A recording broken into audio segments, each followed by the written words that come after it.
sem terra, ela vem do fortalecimento da produção local, ela vem da valorização cultural, étnica, né? Então ela não se resume só na questão de saúde. A saúde é o foco central, mas que aqui a gente pode discutir a questão do próprio desenvolvimento que foi falado pela doutora Dacilene aqui, que é muito importante para que a gente possa fazer essa fusão entre a saúde e as outras políticas, os outros eixos temáticos que tem fora da saúde mesmo.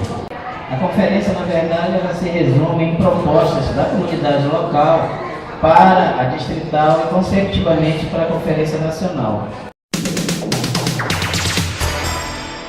A Secretaria de Estado da CEND, ela é nova, ela foi criada em 2009, dia 8 de setembro de 2009, ela está ainda engateando, é uma secretaria que tem 38 funcionários só, mas a gente atua em todo o estado do Amazonas.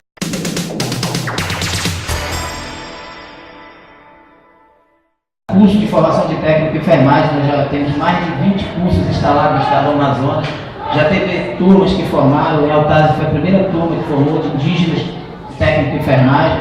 A gente tem um centro de treinamento do Amazonas, do Sertão, que forma esse pessoal, né? São 2 anos de curso. Tem os outros cursos que não são cursos técnicos, são cursos de capacitações que a gente também consegue no estado do Amazonas, como o pessoal que opera com macro, com motores, rabeta, com motor, entre outros cursos de demanda das comunidades indígenas.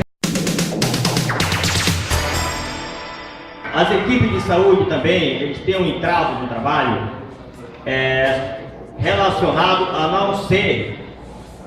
não ter o atendimento dos pedidos para o IDSTEI. O IDSTEI não manda suficientes materiais para o atendimento da saúde aqui, para os profissionais desenvolverem as suas atividades.